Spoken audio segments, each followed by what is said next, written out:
Practical ways to get rich in 2023. In this video, I'll present you with a 3-step framework that you need to follow over the next 3 years to secure your future. I want to emphasize that this framework is not going to be easy, as nothing worthwhile ever is, especially when it comes to creating generational wealth. However, it is straightforward, and oftentimes, because it's so simple, people assume it can't be the solution. But let me tell you, it is. There are certain nuances and important details you need to pay attention to, as missing them can mean that this framework won't work for you. So pay attention and let's dive in without further ado. Step number 1, which I hardly believe I'm saying, is that you need to save more. For those who know me, I typically have a negative view of frugality and excessive saving. People who think they can become millionaires by scrimping too much and not buying a $5 coffee are absurd. The only reason this approach works for some is because they don't believe that they're worthy of earning more money. So if they can't earn more, their only option is to save.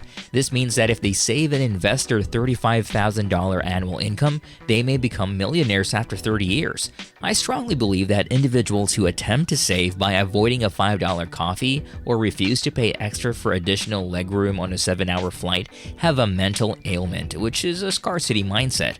If you have this kind of mentality, it will impact every aspect of your life. It's as if you're pushing money away. So keep in mind that excessive saving or being overly frugal is a characteristic of people who are uninteresting, to put it simply. Honestly, I see people who make millions of dollars each year, and it's like, what do they plan to do with all that money? Take it to their grave? No, they should spend it. They definitely shouldn't pass it on to their children or their son. People, especially men, need to work hard, earn what they claim, and not rely on their wealth. Anyway, you might be thinking that I'm reckless and blow all my money, but actually, I'm one of the biggest savers and investors you might know. I save and invest 80% of my income for the purpose of investing in the future when prices are better. I'm a big advocate of saving and investing in your 20s and 30s, but what I truly support is earning excessive amounts of money so that you can save and invest without sacrificing the kind of life you want. However, for the first time, I am supportive of saving, and here's why. I'm observing that in the near future, some assets will be available at a 50% discount. For example, the crypto market has seen a 70% decrease over 6 months ago, and the watch market has seen a 25 to 40% reduction from a few months ago.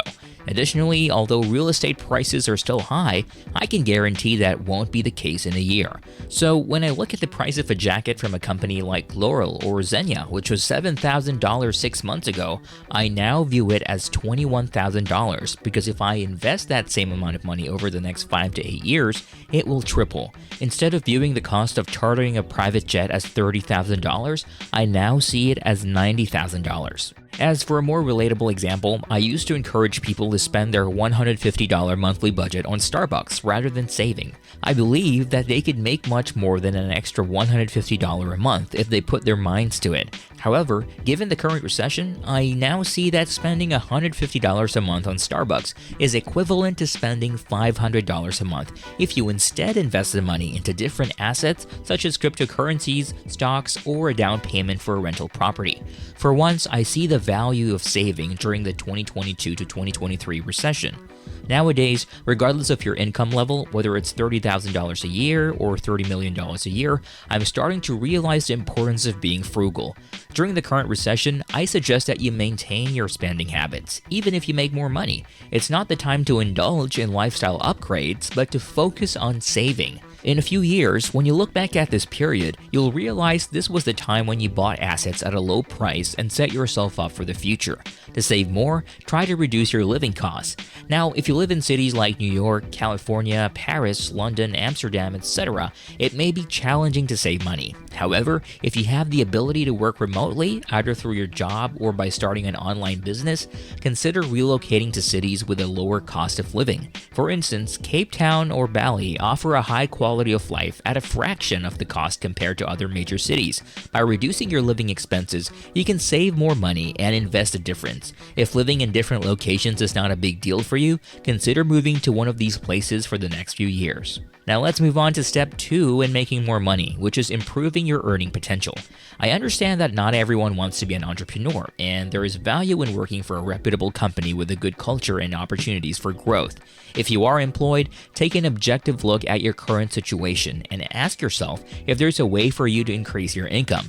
If you're in a dead-end job that has no potential for growth or earning more money, it's time to make a change. If you can't afford it, leave that job and take that time to find a better opportunity. If you have supportive parents who will take you in, or if you have enough savings to sustain yourself, then take advantage of that. Just focus on finding a better opportunity that will allow you to grow and increase your earning potential. If you are working for a company that offers growth opportunities, the first step is to examine the work you're doing and present it in a way that's compelling to your employer. For instance, if you're editing or creating thumbnails for a company, highlight how your work has improved the click-through rate and led to more revenue. If you're in sales, don't focus on the commission, but instead emphasize the amount of money you've brought to the company. If you can make the case that you're making the company money, you may be more likely to receive a raise or performance bonus. In addition, it's crucial to understand the importance of positioning and selling yourself to your employer. Show them the value you bring to the company by anchoring it in the results you produce. You can also have an honest conversation with your employer to determine your ceiling and maximum earning potential within the company. This way, you'll have a better understanding of your opportunities for growth and earning more money. In regards to making more money, it's important to consider if your current job has potential for growth and increased earning potential. If you work for a company that values you and offers a clear path for advancement, it may be worth exploring opportunities for growth within the company by having honest conversations with your employer about your potential earnings. It's important to note that most traditional jobs offer limited earning potential and may not be fulfilling, but it all depends on the individual's satisfaction with their job and company culture. However, for those who are in a dead-end job with no room for growth, quitting and starting an online business may be a better option. What you need to concentrate on is establishing an online business that generates income and requires the least amount of startup funds while having high profit margins. You can easily save by living more consciously and spending less. You can maximize your earning potential by improving your current career or starting an online business. The last and most important step is to invest the money you save, as this will help you move from being simply rich to truly wealthy. To be wealthy, you need to focus on investing your money. Being rich and being wealthy are not the same thing. To be rich, you can save and maximize your earning potential, but to be truly wealthy, you need to invest your money to establish a strong foundation. Investing can seem scary, but with some reading and research, it can become much less intimidating. Just keep it simple. You need to focus on investing the money you saved and earned.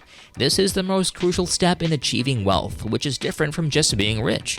You can start by using the DCA or dollar cost averaging method, which involves investing a small amount of money regularly in your preferred asset classes.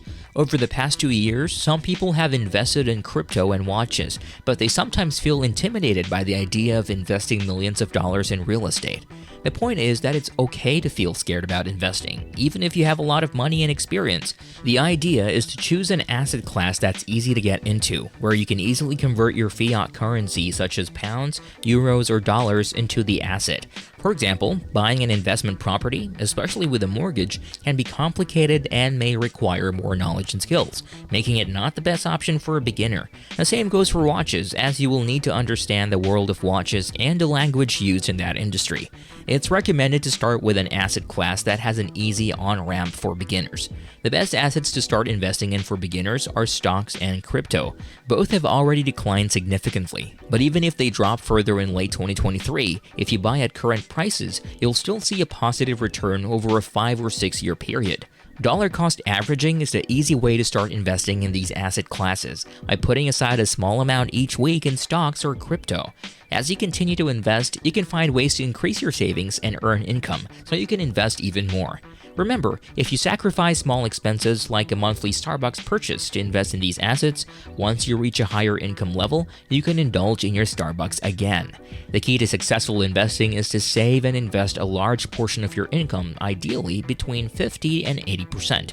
This percentage should increase as your income grows. It can be challenging to save this much if you're only earning a low income, but it's important to strive to increase your income so that you can live a comfortable lifestyle while also investing for the future. Even if you have a high income and are able to live a luxurious life, it's still crucial to save and invest a substantial portion of your earnings to secure your financial future.